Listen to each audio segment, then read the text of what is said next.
Tahukah Anda tingkat kebutaan di Indonesia semakin mengkhawatirkan. Dalam waktu dekat semakin banyak orang buta.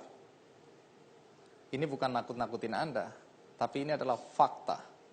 Karena itu dalam rangka Hari Penglihatan Sedunia, saya akan mengangkat kisah yang berkaitan dengan ancaman kebutaan di negeri kita yang tercinta. Untuk itu, kita panggil Rachel Stefani Halim. Baik, Rachel ditemani oleh suami tercinta, Pak Wirya. Terima kasih. Rachel, terima kasih. Silakan duduk. Rachel, apa yang terjadi pada matamu? Saya terkena satu penyakit mata yang namanya retinitis pigmentosa. Sejak? Ketahuannya sejak usia 6 tahun. 6 tahun? Iya. Jadi sekarang ini Rachel bisa melihat atau sama sekali tidak bisa melihat? Sisa tinggal cahaya. Artinya pantulan dari kepala saya cukup jelas? Oh iya, karena botaknya bersinar. Iya, iya. Tapi tidak pada tingkat mengganggu ya? Enggak. Saya dengar gara-gara mengalami gangguan pada penglihatan, Rachel pernah frustrasi dan mencoba bunuh diri. Tapi sebelum kita sampai ke sana, ada baiknya kita ikuti dulu. Rachel, bisa cerita sedikit bagaimana awal mulanya sampai ketahuan ada masalah di mata Rachel? Iya, jadi waktu saya mau masuk ke kelas 1 SD kurang lebih, waktu itu saya udah sering sih nabrak barang-barang kecil di depan. Terus kalau nonton televisi tuh jaraknya dekat sekali dengan layar televisi. Dan saya ingat sekali waktu itu mami saya ajarin saya baca, tapi saya nggak bisa lihat tulisannya. Jadi walaupun bukunya udah deket banget sama mata saya nggak bisa. Jadi saya harus dibantu dengan kaca pembesar. Nah, mulai dari situ saya mulai periksa ke dokter mata. Dari di Sukabumi, Jakarta, sampai ke Semarang, sampai Singapura, Belanda. Tapi ternyata tidak ada hasil. Karena jadi upaya sudah maksimal ya? Sudah sangat maksimal. Dan dokter bilang memang tidak bisa diperbaiki? Iya, retinitis pigmentosa sampai sekarang masih terus diteliti. Apa penyebabnya dan apa obatnya. Ya. Lalu tantangan terbesar dalam hidup Rachel selama ini apa?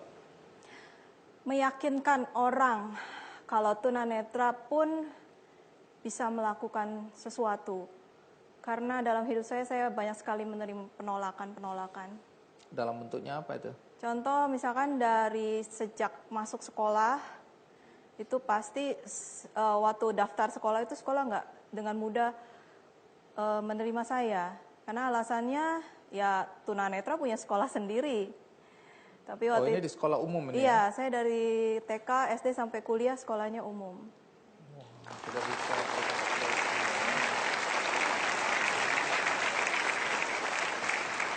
Jadi tantangan dari pendidikan aja sudah mendapatkan masalah ya? Iya. Hal lain di luar pendidikan? Yang satu tadi meyakinkan orang. Yang kedua yaitu saya harus terus menyemangati diri saya sendiri. Itu yang tidak mudah ya. Saya dengar tidak mudah. Rachel pernah putus asa juga dan nyaris bunuh diri. Iya, kalau apalagi waktu zaman remaja dulu ya. Karena tantangan selain dari sekolah, dari teman-teman yang suka kadang-kadang juga ngejek saya atau tidak mau bantu kayak gitu dalam tanda kutip.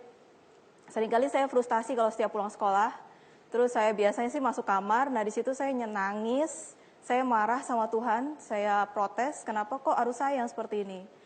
Nah, kadang-kadang lagi dalam kondisi down seperti itulah, ya saya frustasi ya. Dan sering sih kepikiran, kayaknya pengen mengakhiri hidup gitu. Tapi untungnya, saya dari kecil oleh orang tua juga sudah diajarkan tentang agama.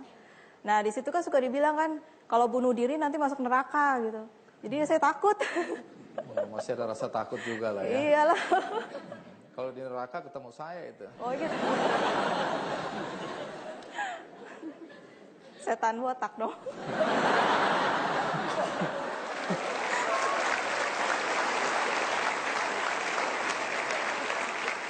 Baik, akhirnya tentu tidak jadi ya bunuh diri dengan pemahaman seperti itu. Ya, Yang menarik dengan kondisi mata yang tidak sempurna atau dengan kelainan mata seperti itu, Rahel memilih satu profesi yang tidak lazim juga, yaitu sebagai orang yang memberikan motivasi ya kepada orang lain. Nah, kita tentu tidak sabar ingin tahu lebih lanjut apa yang dilakukan Rahel sebagai seorang motivator. Kita rehat sejenak, ikuti terus Ki Candy.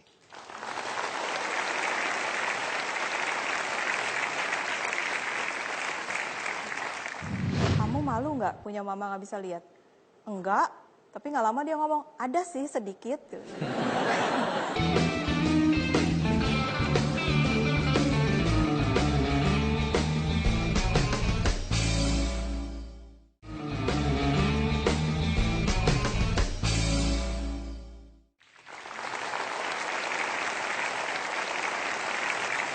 Rahel, dalam usia yang masih sangat muda, sudah mengalami cobaan hidup, yaitu penglihatan tidak sama seperti anak-anak kecil lainnya ya, dan bahkan sampai dewasa, kata dokter, belum bisa diperbaiki.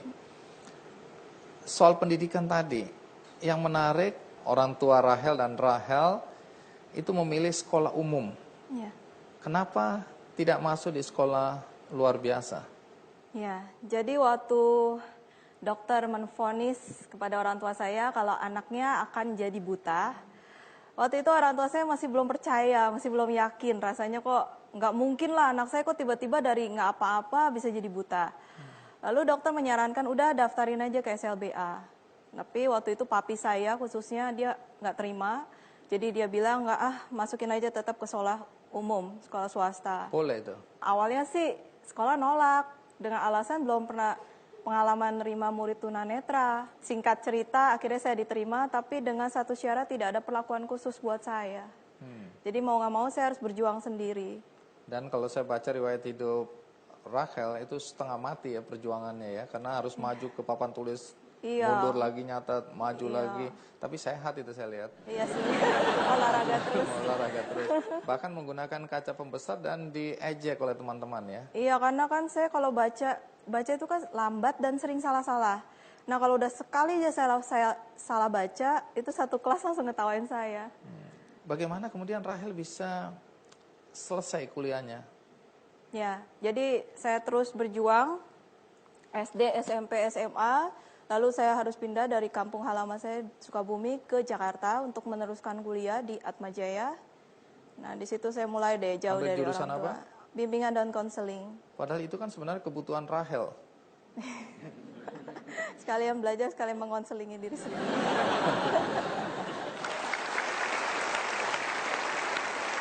Kalau sekarang bekerja sebagai apa? Sekarang saya bekerja sebagai trainer, tergabung di satu PT namanya QQ, Kendu Coaching. Oke, apa pelatihan yang diberikan, pelatihan apa? Lebih ke soft skill, motivasi. Apa aja yang disampaikan ketika memotivasi orang? Tema-temanya apa aja? Tema yang lagi ngetrend sekarang itu tentang new me, yaitu menjadi saya yang baru.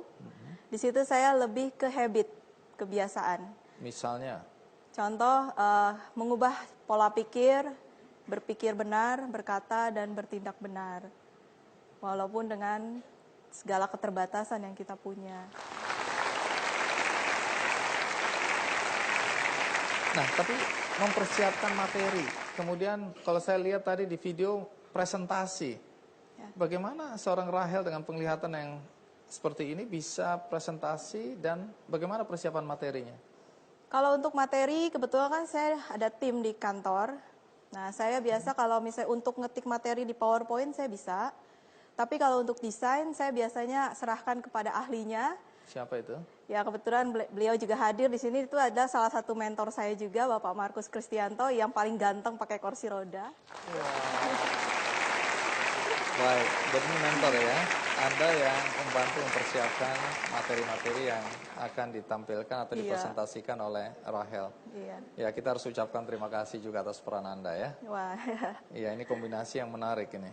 Selain materi yang dipersiapkan, saya membayangkan ini, kalau dilihat dari pekerjaan Rahel ini kan harus keluar kota juga ya. iya. Nah, bagaimana naik pesawat, mungkin naik bus, atau naik kendaraan-kendaraan umum dan lain-lain itu bagaimana? Apa kendala terbesar yang dihadapi?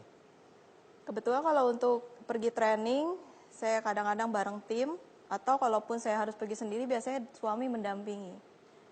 Oke. Jadi tidak ada masalah di situ ya. Tadi sebutkan suami. Ya, Kenal suami di mana? di depan rumah. Ya, itu paling efisien. Cari yang terdekat aja ya. Bagaimana ceritanya sampai jatuh hati? Siapa lebih dulu jatuh hati? Oh, suami dong.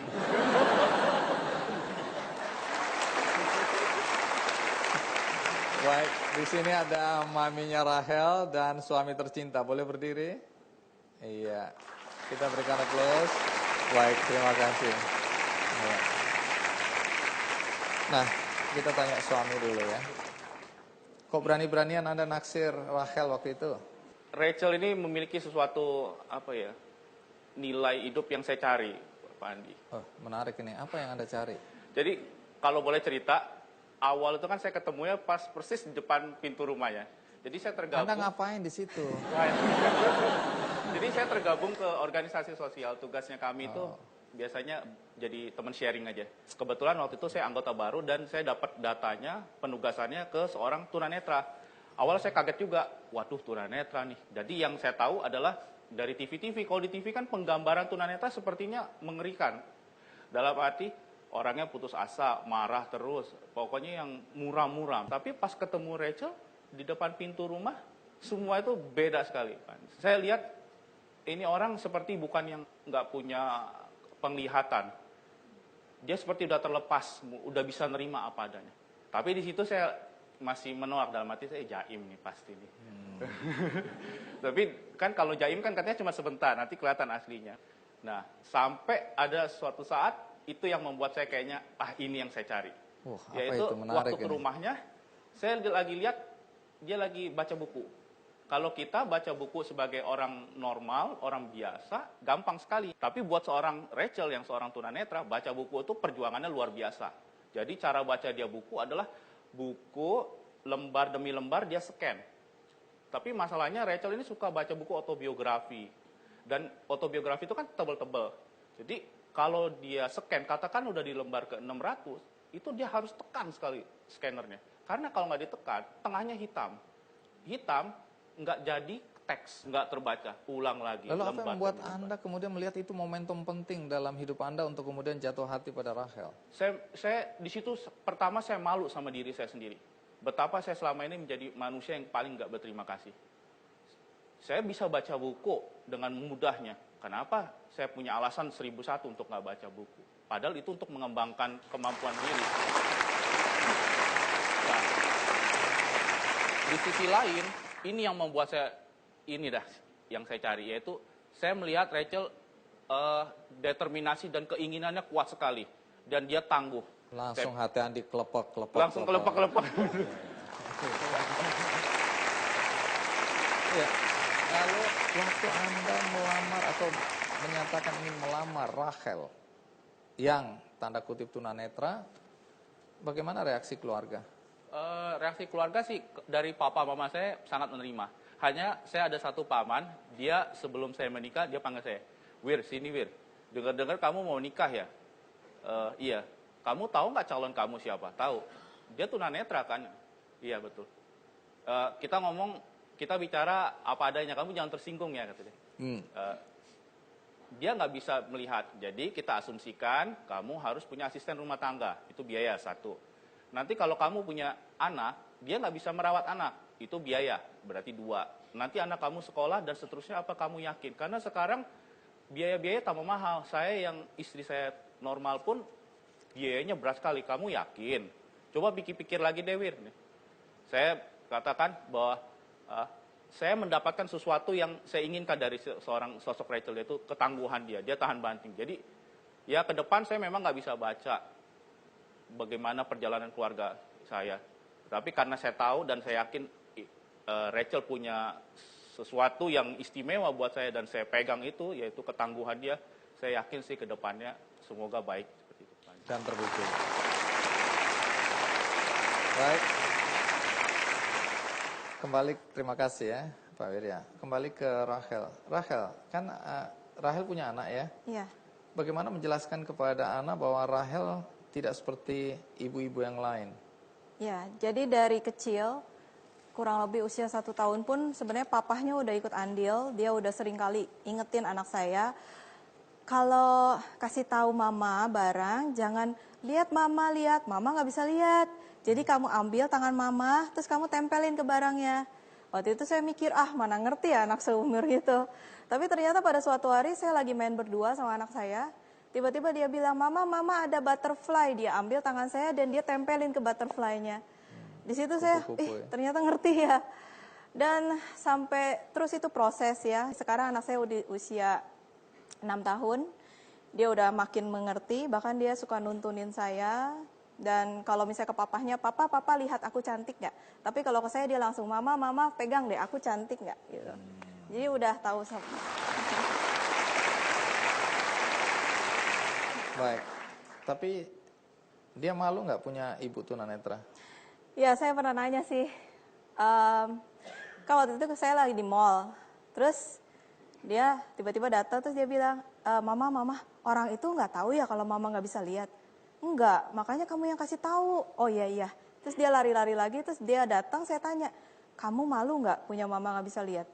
Enggak, tapi nggak lama dia ngomong, ada sih sedikit. Terus saya bilang, ngapain kamu malu? Walaupun mama nggak bisa lihat kan, mama bisa masakin kamu, mama ngurusin kamu, suapin kamu, iketin rambut kamu. Oh iya, waktu itu saya pikir udah cuma lewat gitu aja. Tapi ternyata waktu dia mau masuk SD kan ada tes. Nah saya tanya, nanti kalau Miss tanya, kamu Glenn mau cerita apa? Dia malah bilang begini, aku mau cerita, mamaku nggak bisa lihat, tapi mamaku bisa masak, bisa ngurusin aku, bisa ikut.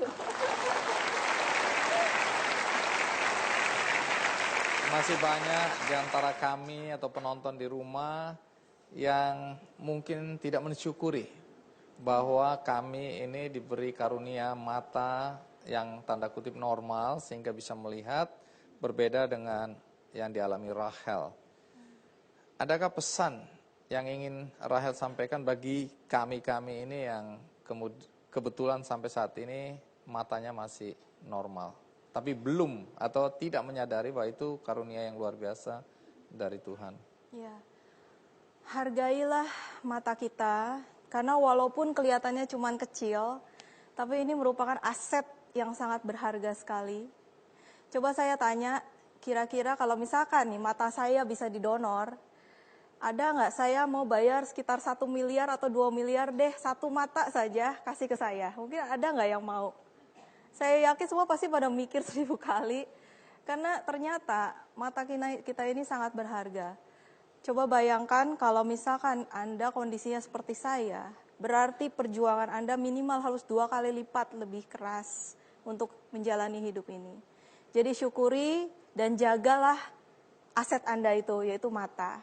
Jangan disia-siakan, gunakan dengan yang terbaik untuk mengembangkan diri, jangan gunakan mata untuk hal-hal yang tidak baik.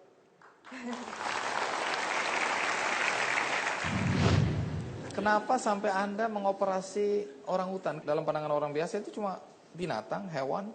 Kok Anda mau ngurusin hewan?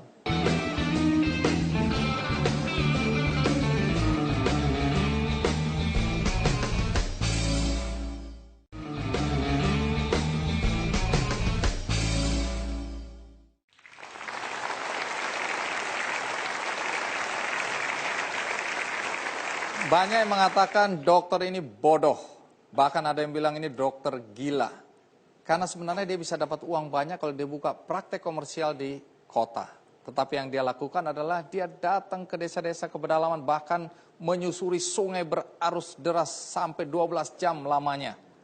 Untuk sesuatu yang tidak ada hasil secara komersial. Siapa dokter gila itu? Reinhard Ari Umboh.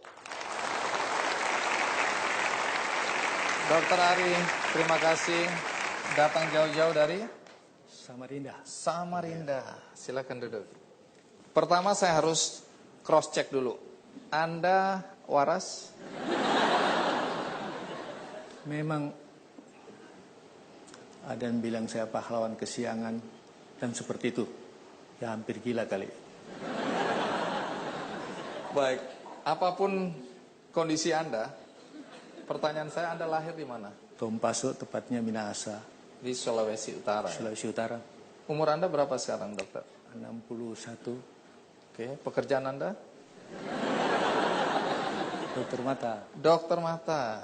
Oke, Anda saya undang dan terima kasih sudah mau datang ke acara ini karena saya mendengar apa yang Anda lakukan yang menurut sebagian orang tidak wajar.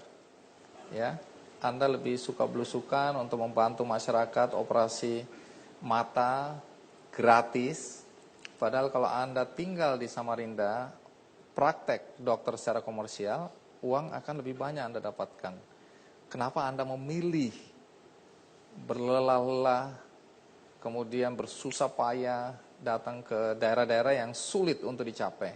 Tapi sebelum itu, saya ingin kita semua menyimak dulu. Bukan manusia saja, tapi orang utan juga kena katarak dan Anda operasi ya. Tapi nanti akan saya tanyakan itu.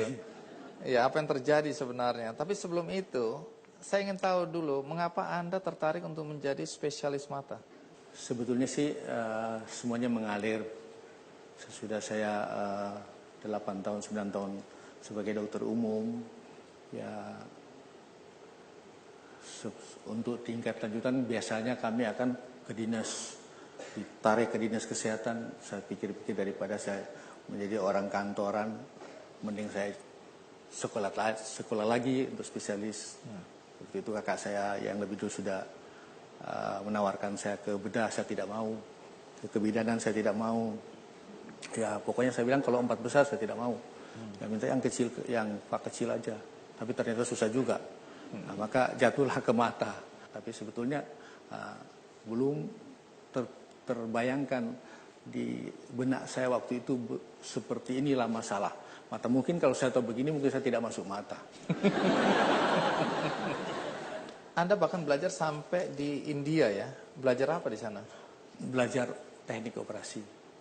Yang saya dengar menjadi lebih efisien, efektif. Ya. Karena dulu dengan apa yang Anda miliki, keterampilan untuk operasi mata, misalnya 20-30 pasien. Tapi dengan ilmu baru ini bisa sampai 50 pasien yang Anda operasikan dalam 1 hari. Ya, bahkan lebih.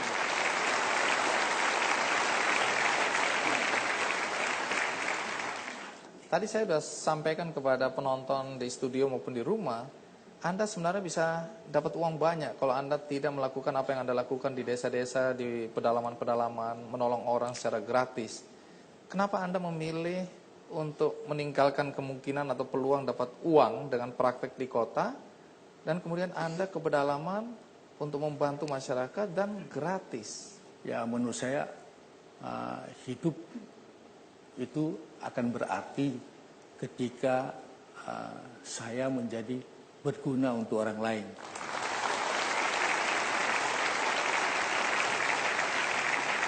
Kenapa gratis? Sebab dalam pemahaman saya operasi mata itu kan tetap membutuhkan biaya ya. Untuk ganti lensanya, untuk pengobatan, untuk transportasi ya, bahkan makan dan lain-lain. Kenapa Anda gratiskan? Ya, memang operasi itu mahal. Tetapi kan kalau kita mengoperasi, justru yang kita jangkau adalah masyarakat yang di pedalaman yang memang betul-betul membutuhkan bantuan dan memang miskin. Jadi kalau kita minta bayaran, ya mungkin juga jadi kendala untuk mereka untuk tidak mau dioperasi. Maka susahlah kita juga yang pengen menurunkan angka kebutaan, mengejar CSR, malah sebaliknya mereka takut karena kendala-kendala masih banyak untuk bisa meningkatkan jumlah operasi katarak. Dan menurut saya kegiatan yang dilaksanakan itu bisa terlaksana oleh bantuan berbagai pihak. Ya kalau dari consumable kita mendapatkan bantuan dari CBM, biaya perjalanan juga dari Pemda. Jadi ya, banyak pihak sebenarnya mendukung apa yang Anda lakukan ini ya. Ya. Menarik. Tadi soal orang hutan. Agak aneh ini. Pertama saya baru tahu orang hutan juga bisa kena katarak ya. Kenapa sampai Anda mengoperasi orang hutan? Kan itu cuma, kalau orang dalam pandangan orang biasa itu cuma binatang, hewan. Kok Anda mau ngurusin hewan? Gelar yang saya dapatkan yang diberikan oleh institusi adalah spesialis mata. Tapi tidak ditulis spesialis mata manusia. Jadi Jadi mata, saya pikir-pikir bisa. iya. Dan kebetulan itu diminta oleh NGO dari Jerman yang bergerak di bidang konservasi orang hutan dan diminta untuk melakukan operasi orang hutan. Itu di Batu Mbelin, Deli Serdang, Sumatera Utara. Oh, jadi Anda ke sana Iya, untuk ke sana. operasi Iya. mata orang hutan. Iya. Tingkat kesulitannya sama atau tidak? Lebih sulit orang hutan. Kenapa? Anatominya lebih sulit, lebih dalam dan lebih kecil bola matanya. Itu saya dengar merupakan operasi katarak orang hutan pertama di Indonesia. Ya. Hasilnya bagaimana hasilnya? Berhasil karena mereka sudah dihutankan lagi.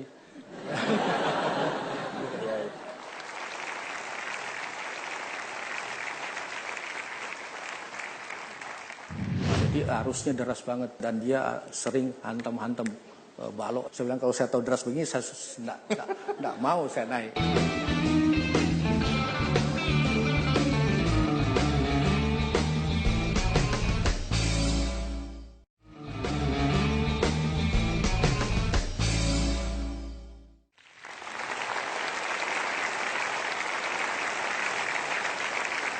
Nah, sebagai dokter yang sering masuk ke pedalaman, ke kampung-kampung, ke desa-desa untuk melakukan operasi mata dengan gratis, boleh tahu apa tantangan terberat yang Anda hadapi dengan apa yang Anda lakukan? Tantangannya memang banyak karena kondisi geografi di Kalimantan Timur memang agak sulit. Jadi banyak yang harus dilewati dengan sungai. Nah, ya, kadang harus ada yang pesawat, turun dari pesawat naik mobil, baru sambung dengan ketinting. Dan yang tantangan yang paling saya rasakan itu ya kalau kita bermobil ya pernah mogok di tengah hutan dan akhirnya tidur sampai dapat bantuan besoknya. Dan yang paling saya juga nanti sadar belakangan sih waktu berjalan 12 jam lebih karena berangkatnya jam 6 pagi, tibanya jam 8 malam. Justru Lewat mana itu? Sungai Mahakam ke hulu. Justru di saat sudah mendaki speedboatnya, pas banjir memang. Jadi arusnya deras banget. Jadi melawan arus ya? Melawan arus. Dia mendaki sudah terasa dan dia sering hantam-hantam balok dan lain-lain. Padahal itu kan balok banyak. Ya. Jadi sungguh mengerikan memang. Dan sadarnya waktu begitu dia parkir dan saya naik di dermaganya itu dan lihat arus deras betul. Saya bilang kalau saya tahu deras begini saya enggak mau saya naik. Saya lihat Anda terlambat Karena kalau terus dia mikir ya. kalau dia seandainya mati mesin saya tidak tahu seperti apa nasib kami. Hanyut itu ya? Hanyut pasti. Jadi banyak pengalaman yang sebenarnya berat ya kalau diukur dengan kondisi normal. Tapi toh Anda melakukannya. Yang kemudian jadi pertanyaan kami, lalu apa kebahagiaan Anda dapat dengan semua yang Anda lakukan ini? Menolong orang buta itu yang suatu kebahagiaan tersendiri. Apalagi ketika mereka bisa melihat kembali. Dan itulah yang...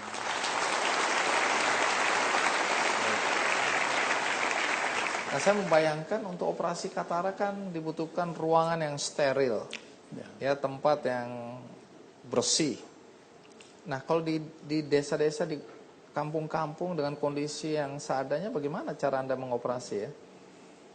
Ya, kami harus datang sehari sebelumnya. Dan karena harus membersihkan ruangan dan ya katakanlah seperti menyulap ruangan yang bukan ruang operasi dijadikan.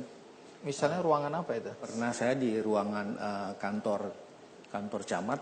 Nah, kantor camat Anda ubah jadi ruang operasi? Disulap jadi ruang operasi. Tapi harus ditutup semua lubang-lubangnya, baru dipasang exhaust fan, baru pasang AC portable, baru disterilkan. Menarik jadi sekali ya? Semalam, nanti besoknya baru bisa melakukan operasi. Setelah ruangan betul-betul disterilkan ya? Nah, di sini ada Menteri Kesehatan Bu Nila Muluk. Bu Nila, tadi di awal pembukaan acara ini saya menyatakan bahwa ada ancaman yang menakutkan, yaitu tingginya angka kebutaan di Indonesia. Seberapa menakutkannya ancaman kebutaan di Indonesia?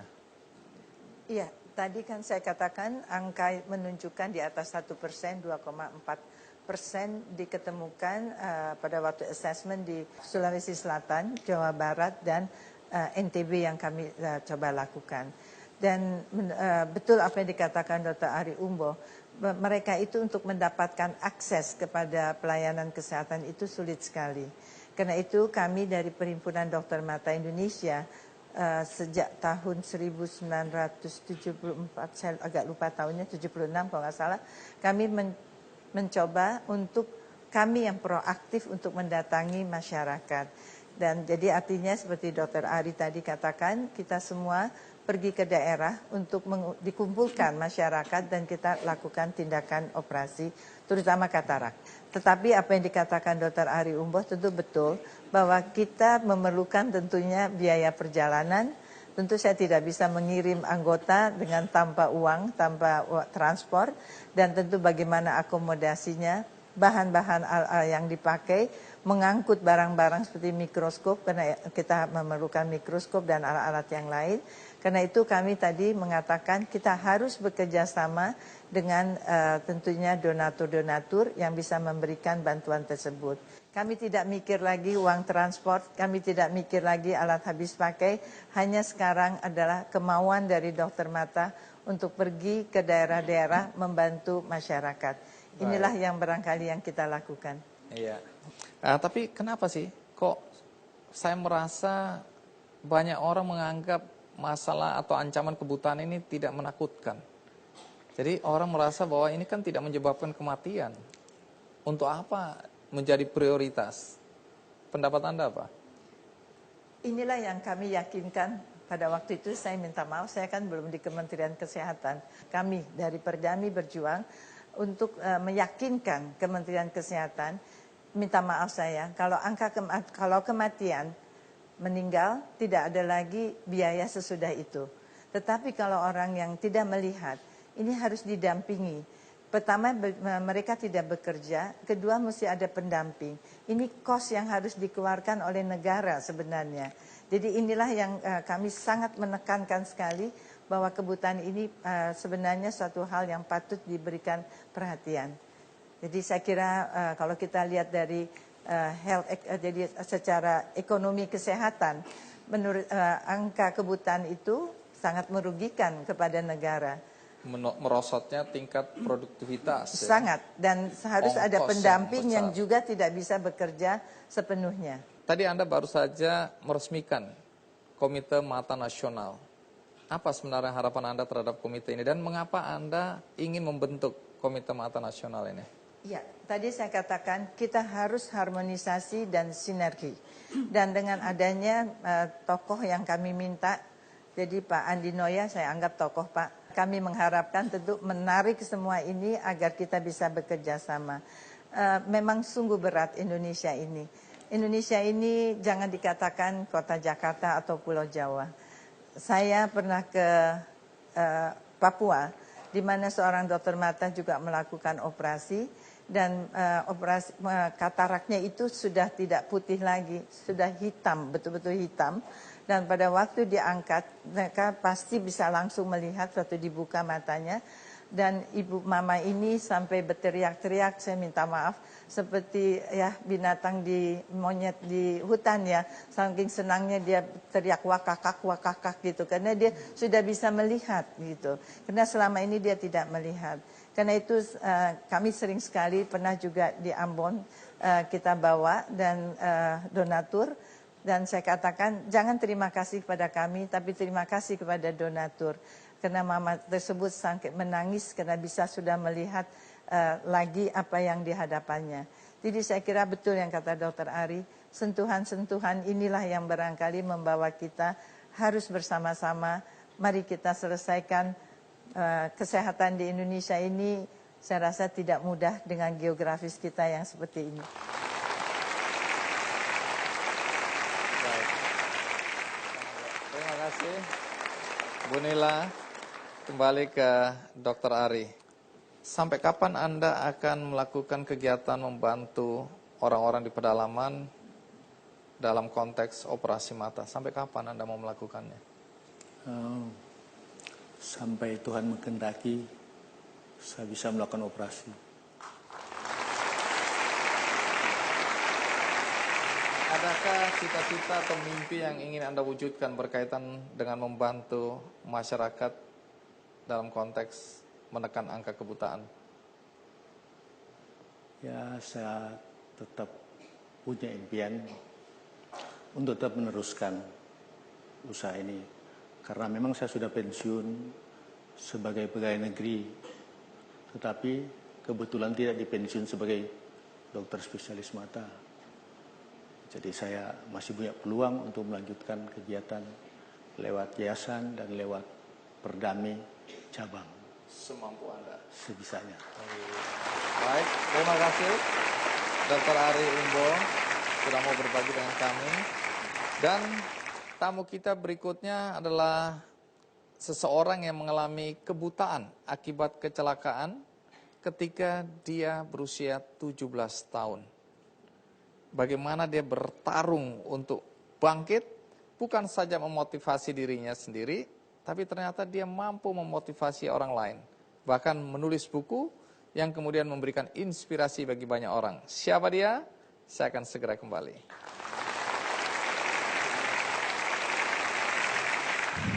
Ini kehidupan, saya bilang. Saya bilang ini kehidupan sebuah petualangan yang butuh warna, yang dimana saya jalani dengan sebuah cinta dan kasih. Karena kekuatan saya berbicara ini bukan karena saya kuat, karena dua orang tua yang selalu menguatkan hati saya.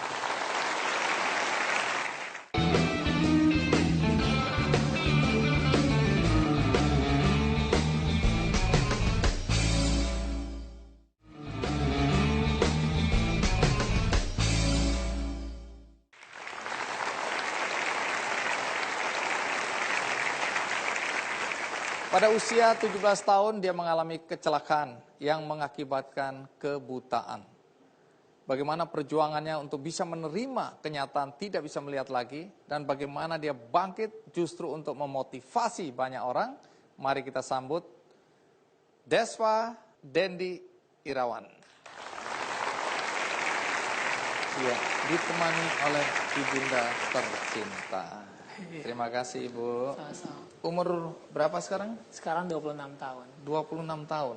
Artinya dari 17 tahun katanya sudah kehilangan penglihatan. Iya benar. Akibat Hobi balap-balapan. Iya. hobi balap-balapan. Oh, Iya. berarti ini cabe-cabean ini ya. Iya. Kan saya pakai dasi merah, makan cabai-cabai. Oh, dasi merah. Emang bisa ngelihat? Saya bisa lihat Pak pakai kaki. Kenapa? Kan ada mata Pakai kaki. mata kaki. Iya.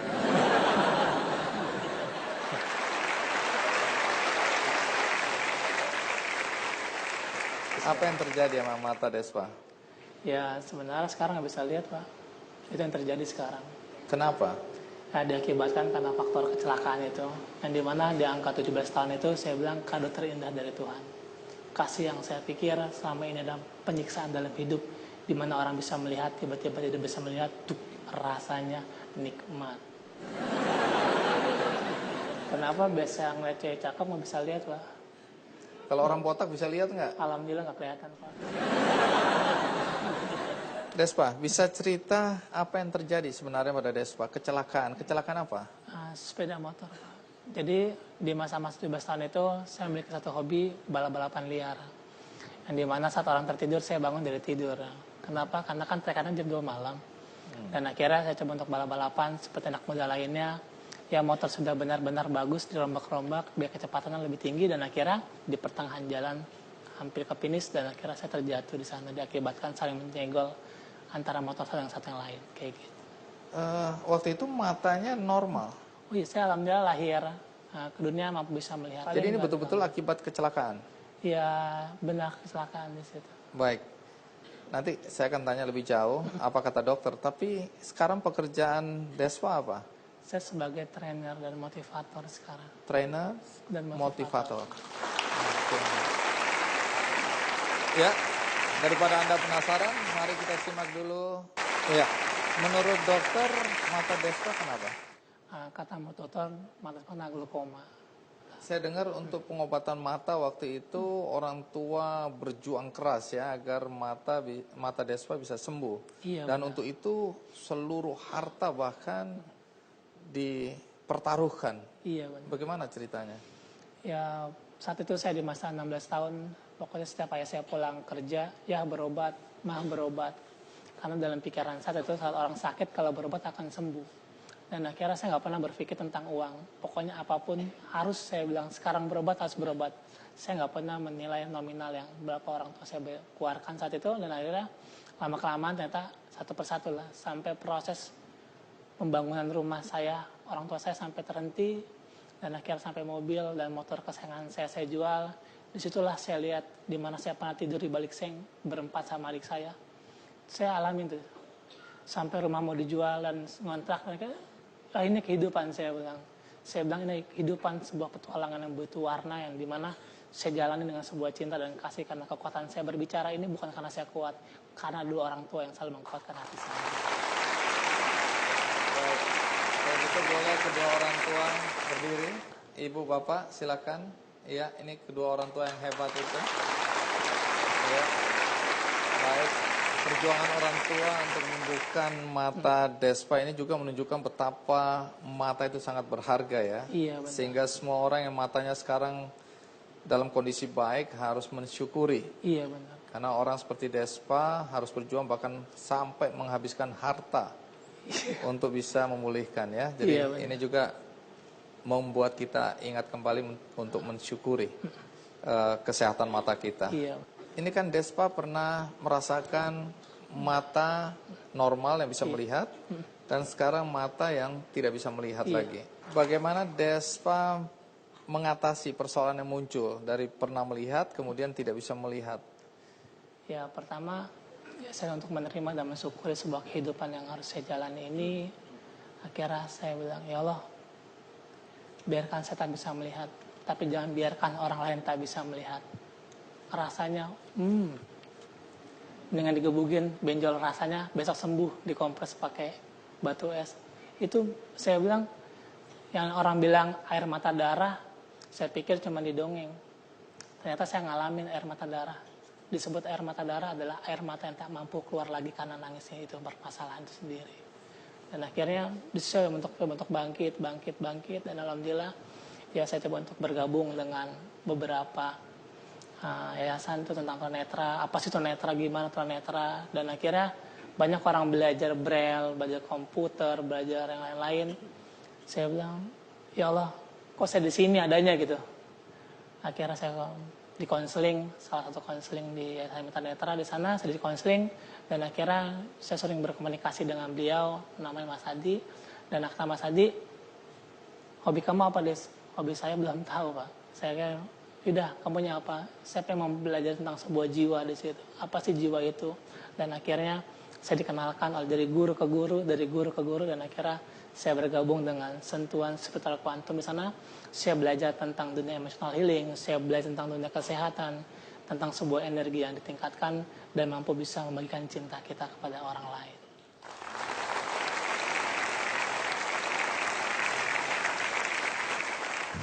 Di balik gedung itu ada sebuah paku bumi yang digetok ke dalam bumi. Kalau Anda sedang digetok, jangan merasa sakit karena Anda sedang mempersiapkan untuk tujuan yang lebih baik.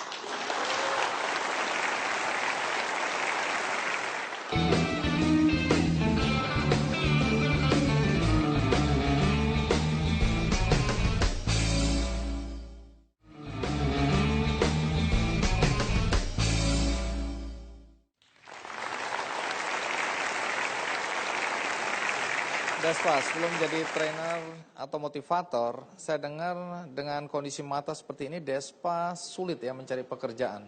Iya, benar. Sudah melamar di mana dan bagaimana penerimaan orang-orang? Dulu saya sempat melamar sebagai operator suara. Dan alhamdulillah saat saya ngelamar bersama teman-teman tunanetra lainnya, saya ditolak juga. Saya waktu itu masih SMA di situ. Dulu saya SMA, saya harus kuliah di situ. Saya harus kuliah dan saya harus kuliah. Dan Kuliah? Iya. Dari mana biayanya? Kan nggak kerja. Ya, saya kan misalkan gini, di teman-teman saya itu kan ternyata tuh butuh recorder. Ya Allah, saya pengen punya uang, saya mau kuliah, saya mau kerja gitu. Dan akhirnya tiba-tiba teman saya bilang gini, aduh, recorder gue rusak. Dibilang kayak gitu. Akhirnya saya deketin lah, recorder lu rusak, sini gue bantu, saya bilang gitu. Lu bisa Des? Insya Allah bisa. Beneran? Beneran. Pas recorder saya terima, nih tolong benerin, saya pegang. Dibawa kemana ini recorder? Jadi sebenarnya nggak bisa waktu itu. Sebenarnya nggak bisa, Pak. Terus Akhirnya apa? alhamdulillah, memang saya nggak bisa benerin recorder, tapi saya bisa bantu gimana cara benerin recorder. Saya gimana? bawa ke tempat pembeneran recorder. Terus? Saya bawa, Pak nih recorder rusak, tolong benerin. Oh iya, dia bilang. Berapa biayanya? Dia bilang 30.000 deh, sepakat deal salaman. Saya telepon teman saya, biaya recordernya 30.000. Oh iya Des, tapi gini ya, terus ongkos buat lu gimana? Ya ongkos buat gue 10.000, terus sama baterainya 5.000, saya bilang, dan ongkos gue jalan 5.000. Jadi saya untung berapa? 20.000. Jadi Teman kasih. teman saya, oke deh sepakat 50.000 ya, sepakat deal. Akhirnya apa? Batu baterai saya beli sama mama saya jualan warung. Nah, untung kan sama saya, karena baterai saya beli. Nah, terus yang kedua, saya nggak naik angkot Pak, saya jalan kaki. Untung lagi kan saya. Nah, jadinya untung 20.000 saya kantongin. Dan alhamdulillah banyak recorder saya benerin. Tiba-tiba saya berpikir, recorder udah bener semua. Apa saya doain biar rusak apa ya? Kenapa? Karena job saya udah nggak ada lagi Pak, karena udah bener semuanya tuh recorder. Terus? Saya berpikir ya, gimana nih dapat uang? Akhirnya saya punya teman SMA saya telepon. Lu bener ya kerja di bagian alat-alat komputer? Iya Des, gini deh, gue jualin ya. Siap Des, tapi gue gak ada uang. Gampang dia bilang. Jadi saya dikasih barang kayak headphone, komputer, semuanya laptop, saya dikasih sama dia. Jadi gini, setiap orang mau beli komputer, lu di brosur berapa harganya? 3.500.000, sudah sama gue 3.400.000. Datang, kok murah banget Des, tenang aja, garansi resmi, saya bilang gitu. Ngomong sama temen kan, emang toko lu untung berapa? 500.000, sepakat deal. Jadi jadi toko 3 juta, saya untung 400. Lagi marketing lagi Pak. Nah, tapi akhirnya Desva sarjana. Iya alhamdulillah sarjana. Sarjana apa? Saya sarjana bimbingan konseling.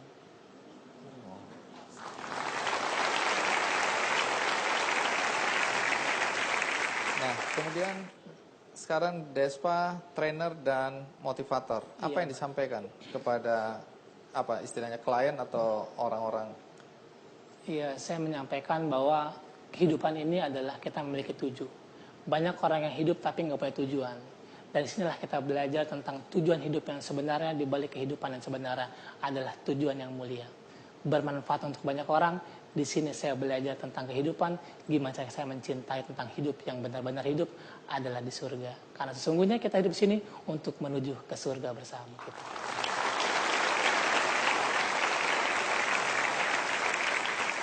Baik, sekarang saya minta Desva memotivasi orang-orang yang sampai saat ini juga masih berjuang untuk bisa menerima kenyataan bahwa dia tidak bisa melihat. Apa yang ingin Desva sampaikan? Seperti sebuah kehidupan di mana kehidupan itu ada sebuah proses petualangan hidup. Banyak orang terpuruk seperti badai. Tapi ingat, setelah badai itu turun hujan yang begitu besar, tiba-tiba rintik-rintik itu lama-lama hilang dan hilang dan hilang. Dan akhirnya apa? Setelah badai itu selesai, ada sebuah pelangi yang mewarnai hidup kita. Artinya apa? Ini adalah di balik kesulitan ada sebuah keindahan di balik kesulitan sendiri. Banyak orang tertipu di dunia ini. Banyak orang datang ke Jakarta melihat gedung yang tinggi. Dia bilang apa? Wow, begitu indah gedung ini. Wow, begitu bagus gedung ini. Tapi dia hampir lupa. Di balik gedung itu ada sebuah paku bumi yang diketok ke dalam bumi. Rasanya sakit. Kenapa? Karena digetok sampai masuk dalam bumi. Setelah masuk ke dalam bumi, dan ternyata apa? Gedung itu semakin tinggi dan semakin kokoh. Itulah sebuah kehidupan. Kalau Anda sedang digetok, jangan merasa sakit karena Anda sedang mempersiapkan untuk tujuan yang lebih baik.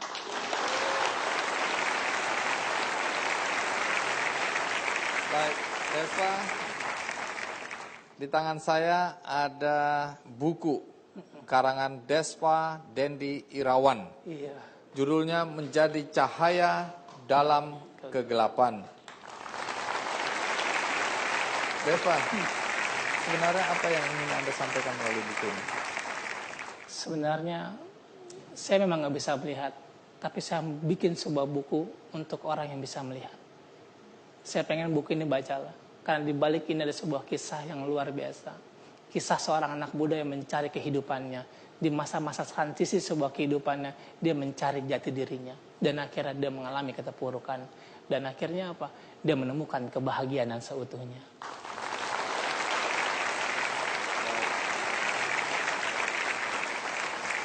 Dan karena buku ini saya yakin mampu menginspirasi banyak orang, maka buku ini saya bagikan untuk Anda semua yang ada di studio.